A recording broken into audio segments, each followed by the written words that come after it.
Test is in 4-part, Part 1, Part 2, Part 3, and Part 4. Now look at Part 1.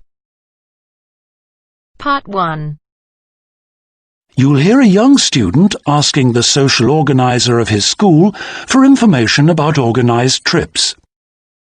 First, you have some time to look at questions 1 to 4.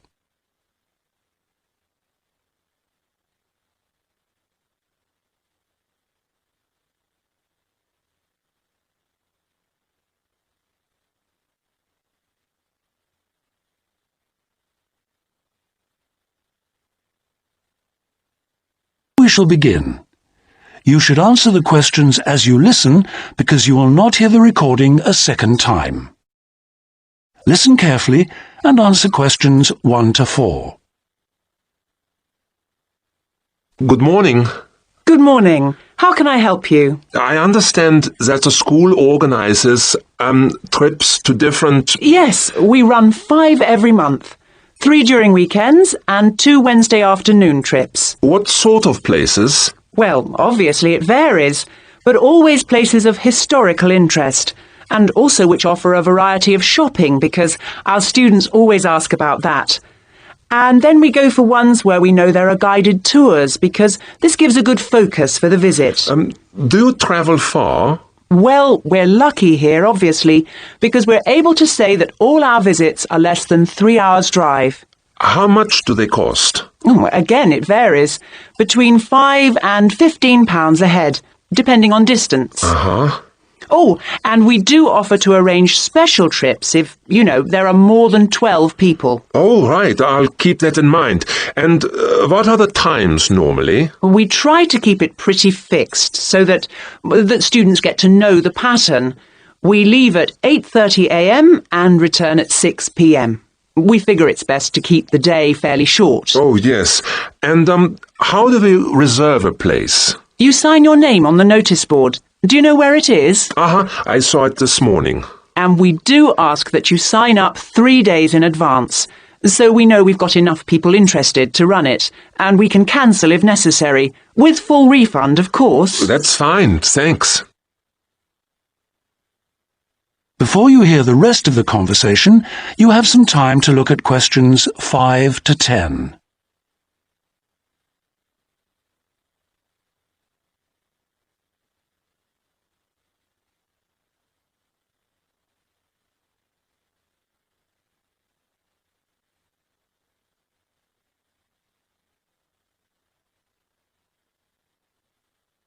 Now listen and answer questions 5 to 10. And what visits are planned for this term? Right, well, I'm afraid the schedule hasn't been printed out yet, but we have confirmed the dates and planned the optional extra visits, which you can also book in advance if you want to. Oh, that's all right. If you can just give some idea of the weekend ones, so I can, work out when to see friends, etc. Oh, sure. Well, the first one is St. Ives. That's on the 13th of February, and we'll have only 16 places available, because we're going by minibus. And that's a day in town with the optional extra of visiting the Hepworth Museum. All right, yeah, that sounds good.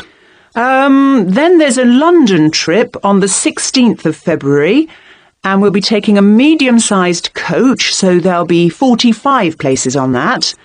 And let's see, the optional extra is the Tower of London. Oh, I've already been there. After that, there's Bristol on the 3rd of March. Where? Bristol, Bristol. Okay.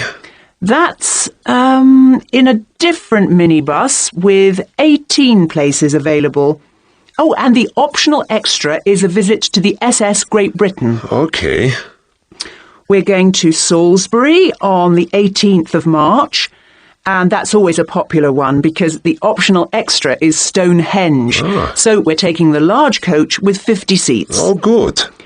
And then the last one is to Bath on the 23rd of March. Oh, yes. Is Bath the Roman city? Yes, that's right. And that's in the 16-seater minibus. And where's the optional visit? It's to the American Museum, Well worth a visit. Okay, well, that's great. Thanks for all that. My pleasure. Oh, by the way, if you want more information about any of the trips, have a look in the student newspaper. Okay. Or have a word with my assistant. Her name is Jane Yentob. That's Yentob. Right, I've got that. Thank you very much for all your help. You're very welcome. I hope you enjoy the trips.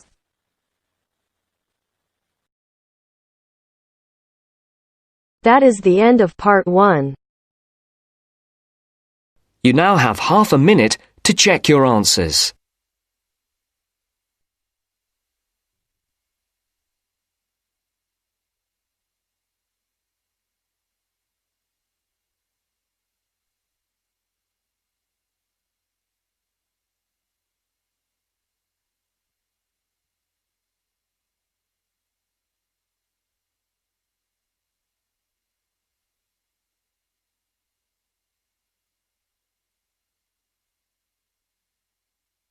Now turns to part 2. Part 2. You will hear a tour guide talking to her tour group. First, you will have time to look at questions 11 to 16.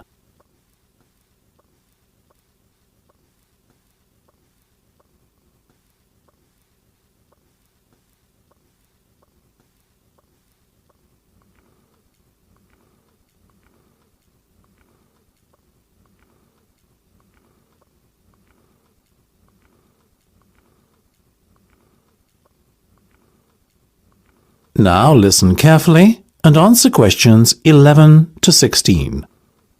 We're approaching Gateman's house now, which is at the entrance to Lord Thundleberry's estate. The tour shall begin shortly, so I want to draw your attention to a few things on the map and remind everyone of the itinerary. First of all, we're going to head to the Lord's residence to view the inside of this beautiful 18th century building. After that, we've a short trip across the road to the Classic Car Centre. This showcases the Lord's personal collection of classic cars, one of the largest in the world. Then we'll head back down the road leading away from the Lord's residence and take a right. This will lead us up to the organic farm. Here, you'll learn how to grow your own organic vegetables and taste some of the fresh food that is made by the estate's excellent on-site chefs. From the organic farm, we'll head to the other side of the main road. You are likely to catch sight of many deer grazing on this part of the estate. On the right-hand side of the road, there's the wine museum that's close to the vineyard you see on the map there. After that, we'll head back to Gatesman's house for afternoon tea. Once we've had some refreshments, we'll jump back onto the bus and drive a little way up the road to the estate library, which is on the right-hand side. The library has a huge collection of books, so you are sure to find something of interest there. Next, we're on to the old mill, which is just a little way up the minor road across from the library. Finally, we'll continue on up the minor road until we come to the Great Waterfall. This is a spectacular feature of the estate and one of the largest man-made waterfalls in the British Isles. It won't fail to impress, I can assure you. Before you hear the rest of the discussion, you have some time to look at questions 17 to 20.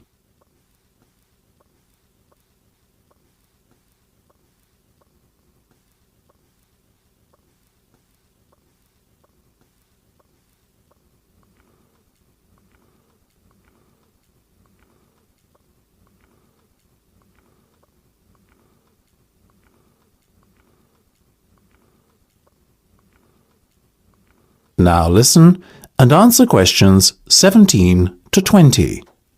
Now, I just have a few guidelines to outline before we embark on our tour. First of all, please bear in mind that this is the private residence of the Lord, and it is a privilege to be shown around the estate. The estate is only open for pre-arranged visits. I would ask all of you to be on the best possible conduct and keep noise levels down in consideration of the people who live and work here. This is, after all, a fully functional estate and the main residency of Lord Thundleberry himself. Please refrain from wandering away from the main tour party. Areas of the estate which have restricted access should not be trespassed under any circumstances. If anyone fails to observe these rules, our two group could be evicted immediately. Finally, it will be some time before we return to the gatesman's house for afternoon tea. So I suggest we set aside a half hour or so to enjoy the packed lunch that the tour organiser provided in the rose gardens outside the Lawser residence at around midday. OK. If no one has any questions, shall we proceed? That is the end of part 2. You now have half a minute to check your answers.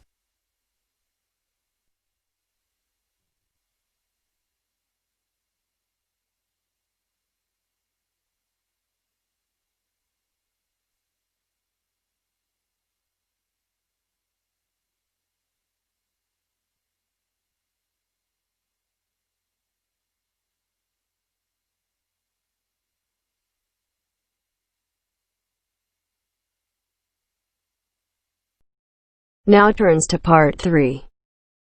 Part 3. You will hear a museum director talking to several student interns, explaining their internship duties at the museum. First, you have some time to look at questions 21 to 25.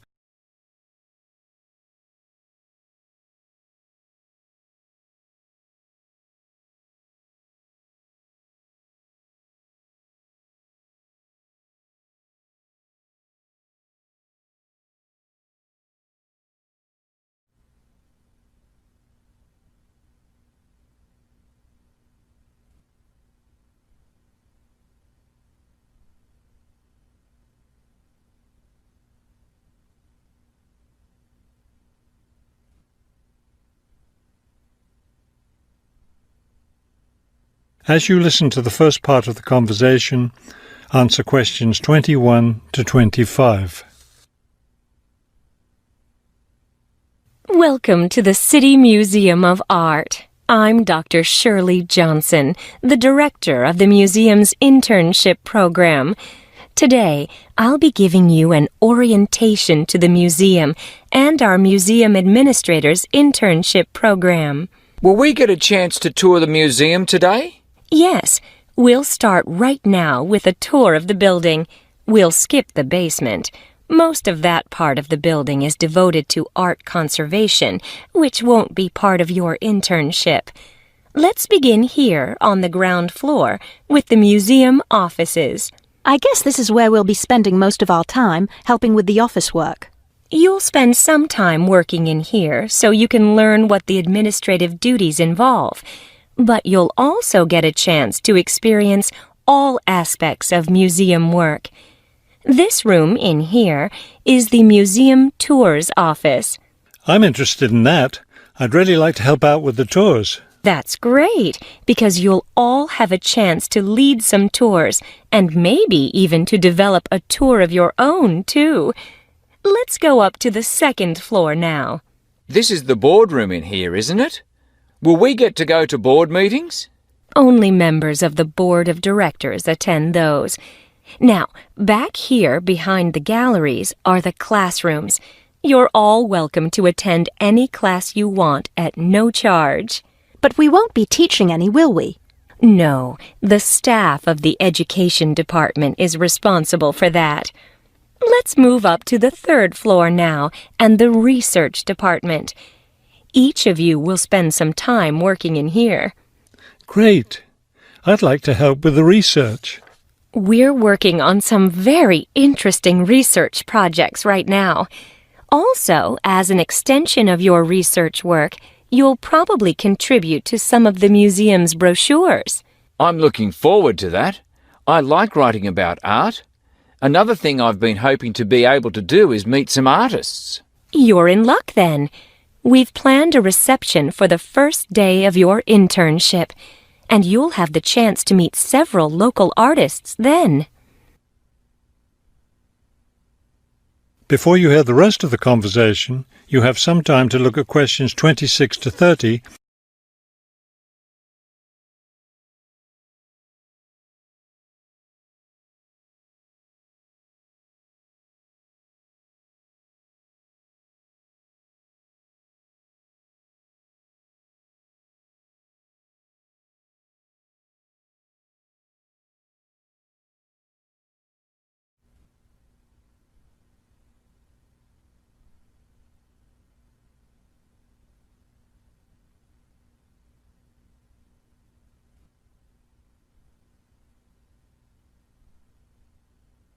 Now listen and answer questions 26 to 30.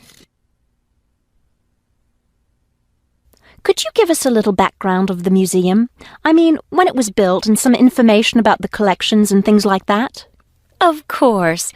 The main part of the museum was built in 1895 with a combination of public and private funds. The new wing was built 60 years later with a donation from the Rhinebeck family. That part of the museum was built for the modern art collection, wasn't it? Yes, it was. In the main part of the museum, we have a gallery devoted to works by local artists, our sculpture collection, and a small collection of classical European art. You mentioned classes earlier. What kinds of classes does the museum offer? In our adult education program, we offer a series of art history classes, and for children, we have a program of arts and crafts workshops. You can get a brochure from the office that will give you more information. I saw a lot of chairs set up in the main hall. What are those for? Those are there for tonight's musical performance. We offer a weekly concert series during the fall and winter, and of course, all of you are welcome to attend. Now, if there are no more questions, let's step into my office and I'll show you your schedules.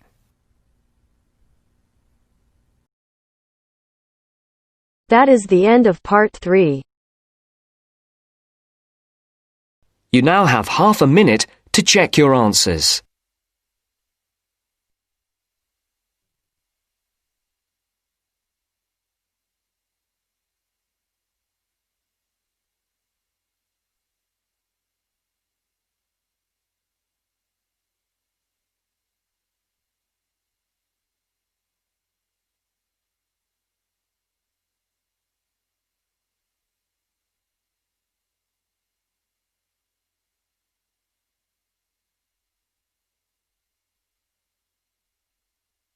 Now turns to part 4.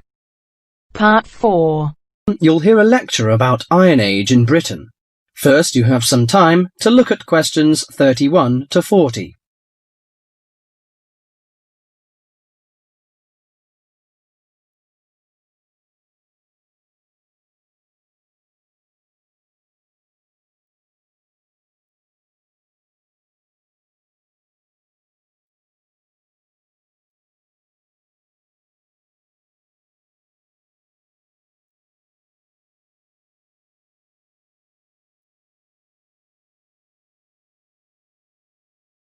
Now listen carefully to the message and answer questions 31 to 40.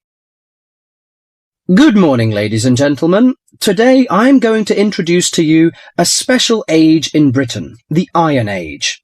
People at that time, you may be surprised to hear that, seem close to the men and women of today, because archaeologists discovered that they tried to vary their diet, improve their homes, and follow fashions.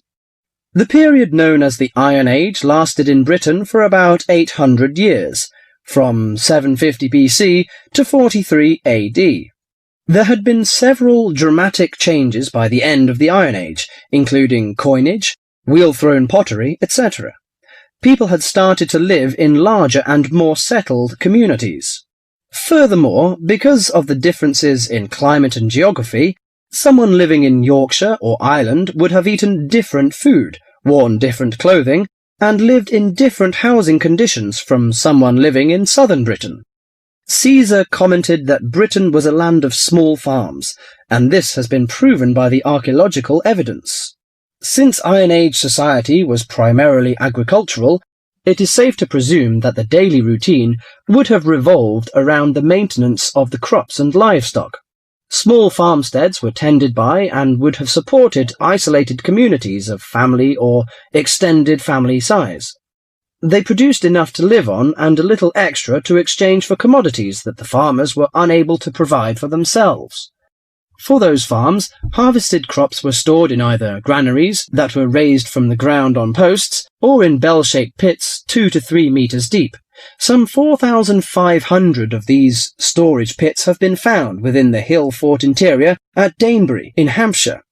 And if they were all used to store crops, this would have essentially made the site one large fortified granary.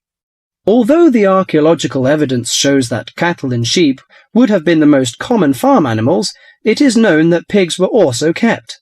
The animals would have aided the family, not only with heavy farm labour in the case of the cattle, such as the ploughing of crop fields, but also as a valuable form of wool or hide and food products. Horses and dogs are also observed in the archaeological evidence from both faunal remains and artefacts. Horses were used for pulling 2- or 4-wheeled vehicles, carts, chariots, while dogs would have assisted in the herding of the livestock and hunting. Besides agriculture and stock raising, the architecture in Iron Age is also worth mentioning. A very well-preserved settlement has been discovered at the site of Chislester in Cornwall. It was made up of individual houses of stone, with garden plots. In Wessex, the typical building on a settlement would have been the large round house. All of the domestic life would have occurred within this. The main frame of the round house would have been made of upright timbers, which were interwoven with coppiced wood, usually hazel, oak, ash, or pollarded willow, to make wattle walls. This was then covered with a daub made of clay, soil, straw, and animal manure that would weatherproof the house. The roof was constructed from large timbers and densely thatched. The main focus of the interior of the house was the central open hearth fire. This was the heart of the house to provide cooked food, warmth, and light. Because its importance within the domestic sphere, the fire would have been maintained 24 hours a day. Beside the fire may have stood a pair of fire dogs, such as those found at Baldock in Herefordshire, or suspended above it a bronze cauldron held up by a tripod and attached with an adjustable chain. The ordinary basic cooking pots would have been made by hand, from the local clay, and came in varying rounded shapes, occasionally with simple incised decorations. As for eating, bread would have been an important part of any meal, and was made from wheat and barley. The dough would have then been baked in a simple clay-domed oven, of which evidence has been found in Iron Age houses.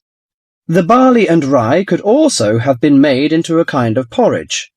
In addition to this, the grain was also fermented to make beer, and the surface foam that formed was scraped off and used in the bread-making process. The interior of the house was an ideal place for the drying and preservation of food. Smoke and heat from the constant fire would have smoked meat and fish, and would have dried herbs and other plants perfectly. Salt was another means of preserving meat for the cold winter months, but this was a commodity that could not be made at a typical settlement. Well, you can see that Iron Age people lived a decent life, didn't they? I'm going to introduce their culture and leisure time next time. Thank you.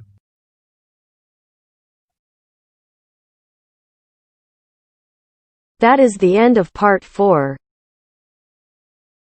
You now have half a minute to check your answers.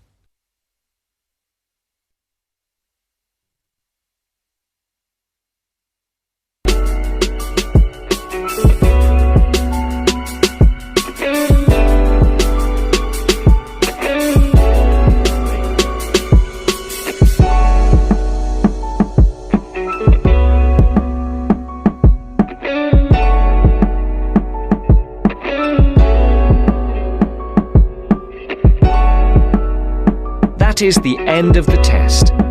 You now have 10 minutes to transfer your answers to your Ielts listening answer sheet.